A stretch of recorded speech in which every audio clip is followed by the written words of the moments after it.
Hi, welcome back to the channel. Let's get a reading. Let's see who this reading will be for. We have Taurus. Welcome back, Taurus. Okay, let's get a quick reading on you guys. I'm being called to the tea leaf out the gate, actually. Yeah, let's move this here. Taurus, people and placements. Taurus, messages for Taurus, people and placements. Seek out information that will help you vine. So maybe a lot of things are interconnected in whatever you're dealing with. There's something about finances, maybe the heart chakra, as well as self-empowerment, happiness, joy. Okay. Taurus, people and placements, any other messages? Thank you. Yeah, there could be something about like a lack of recognition or something, or like a lack of abundance that maybe you were expecting. There's something about maturing through this process, really learning from the lessons from a really realistic point of view. The parrot spirit animal could be important. You might want to search that up for meanings. Tell us more for Taurus. Taurus, people and placements.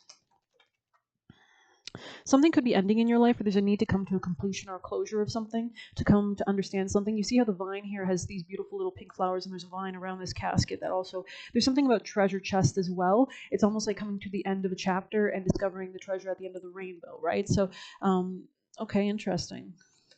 Maybe you have a younger female figure around you. There could be like a level of like anger or stress with this person, perhaps, or maybe this person, maybe there's just something about like using anger in a good way or something like that. Okay, tell us more.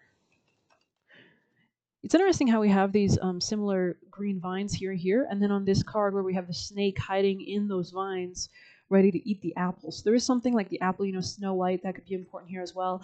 There's a need to really tap into your intuition or improve that with the unicorn here in the reverse. For my position, it looks in the reverse. Maybe not on camera, but Taurus.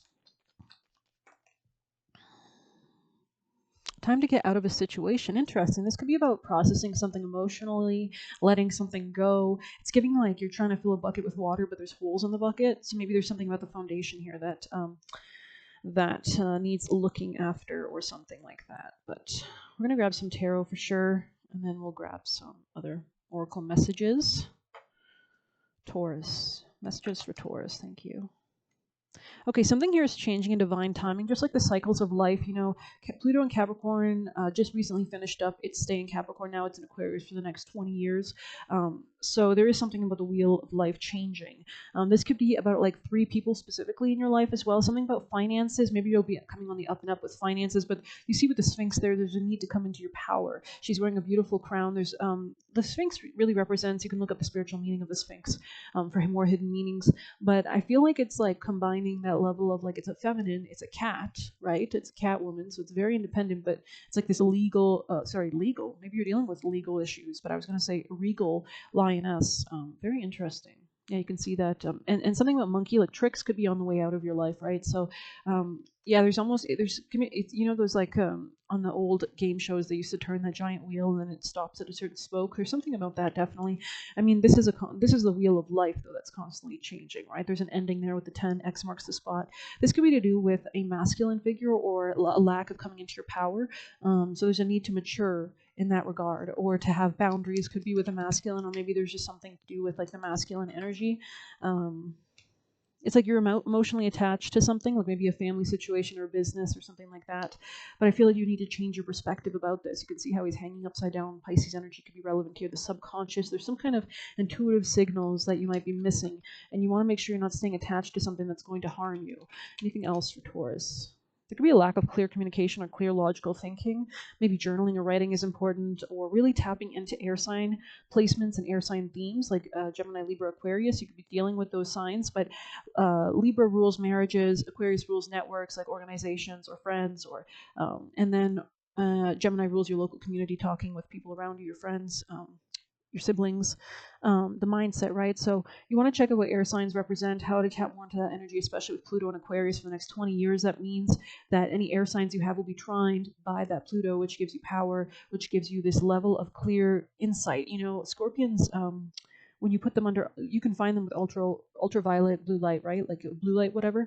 And there's some species like hummingbirds that can see ultraviolet light. So, and that light only shows up kind of like in the dark, actually. But that rules the top chakras, right? So there's something about the Kundalini rising. Maybe you want to do research on that too. But definitely a mindset shift. You can see the beautiful, like, I don't know if a white scarf is relevant here at all. There's like a beautiful kind of like letting go there. Maybe you're wrapping gifts up for the holidays. She's like cutting through. You can see she's stepping through the clouds, literally. Like she's literally cutting through the clouds and illuminating the sun, the happiness, the joy, the clarity, the insight. But you have to be receptive for this insight, right? Okay. This could have been a long road coming, or this has been something you've been fighting or grappling with for a while. We're going to pull some extra cards. Taurus, messages for Taurus.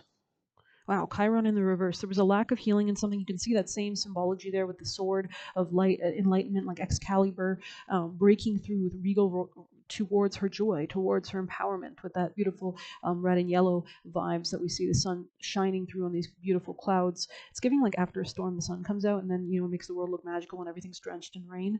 But anyway, similar colors here, definitely. We can see an ending and then a new beginning. This could be a new beginning with yourself more so. So we're going to read Chiron. We have Chiron in Aries right now, so wherever Aries is in your chart will be the area you're healing. We have the North Node there as well in Aries. So there's a new era dawning on us. And Aries rules the self. It's how we take power. It's ruled by Mars, the man, or the masculine, the conquering energy, right? So how our energy levels, if you're having issues with any of that, definitely check out your Aries in your chart and your Mars placement. Anyways.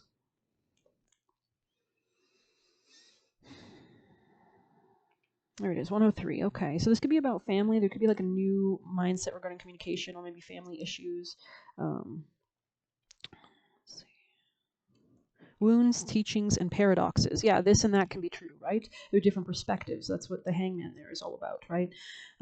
Maybe there's a perspective on your power that you need to mature or come into, especially with Saturn about to move into Aries next year with Neptune there for a little bit. Neptune is longer. I think it's like 14 years, but Saturn I think is just a few years because it takes 27 years for Saturn to go fully through all the zodiac signs. I don't know exactly how long Saturn will be in Aries, but yeah, definitely check that out. Look up videos regarding that, maybe your own placements, how they're being impacted. There could be a key here as well, especially like regarding finances or understanding, because you can see the K there right on top of this gold orb. So there's something like a nugget, right? We gotta sift through all that water, all that emotionality, all that intuition to come to the nugget of truth. So maybe definitely see if you're receptive to intuitive guidance that could help lead you on to the right resources. Yeah, since we started your reading with this, there's so you can do a prayer, or you can, because they can hear telepathically. If you ask to be shown guidance, or even ask a question like, show me a grasshopper if it's this, show me a hummingbird if it's that, whatever. Chiron is a cosmic enigma. In Greek mythology, it is said to be rejected son of Saturn. Yeah, that's interesting because Chiron is associated with Sagittarius, who overthrew Saturn. He was the only child that Saturn could not swallow. Saturn rules time. And Jupiter was hidden, and then he was supported to overthrow his father, and he made his father spit out all of his other siblings. That's why we have all the other planets, right? Because Saturn is so dense when it's in the sky orbiting that it can clear an orbic path. Like it can knock a planet out, right? So it could be dangerous, and that's why Saturn rules the boundaries of time. It rules the dead of winter. Anyways, who through pain of abandonment becomes a great teacher and healer. Such is the paradoxical nature of this major planet. It demonstrates that our pain is a great resource, and it will guide us to our deepest purpose if we are able to observe it slowly, gently, and with support. So there is spiritual support, spirits around you. Try to elevate your energy so you can access them, so they can access you, so you're on the same wavelength of communication. When Chiron card appears, know that you are being called to deepen the work, to delve into tender parts of yourself that require patience and forgiveness, tempering, right? Temperance, turning negativity into light, taking the venom and making it the cure. Victim mentality will get you nowhere. You're past blaming. It's time to let your painful experiences serve as a beacon of light to others. Chiron reminds us of where we've been and where that allows us to go. Go deeper. Read the myth of Chiron to ponder the story of your scar. And you can see it looks like a key, right? Like it's giving like skeleton key. I don't know if you've ever seen that movie. Chiron is a symbol of betwixt and between half man, half horse, neither a planet nor a star, both wounded and healed. In what ways are you paradoxical? Is this part of your strength? Yeah, that's really cool. Because that's really cool, actually. I like that. Because a lot of the reason we have like weaknesses is because we're strong in other ways. Like if you're good at something, you're automatically going to be weaker at something. If I'm a really kind person, I might have bad boundaries. If I'm a really aggressive person, I might not be so good at diplomacy, right? So there's good and bad things to every single thing. We want to unite those kind of opposites if we can, come to a balance, equilibrium. Depersonalize your pain, and that's what marriages will. That's why we tend to marry our opposite, because we want to. If we have a void in our life, we attract people with the quality of that void. Like if you have a lack of boundaries, you tend to attract someone very aggressive. If you're very aggressive, you might attract people that are lack boundaries and etc. And you both need to you're both trying to integrate those qualities of your opposite. Anyways, depersonalize your pain by thinking of a person you love and admire. Contemplate their story. How have their wounds served their deeper purpose? Wow. Something about Cancer or Pisces energy could be relevant too, maybe Aquarius. I hope you enjoyed this reading. Thank you so much for being here. Please hit like, comment, share, subscribe. I wish you the best. And you can get a personal by messaging me on Telegram. You can leave a tip through the Buy Me a Coffee link. Good luck. Take care.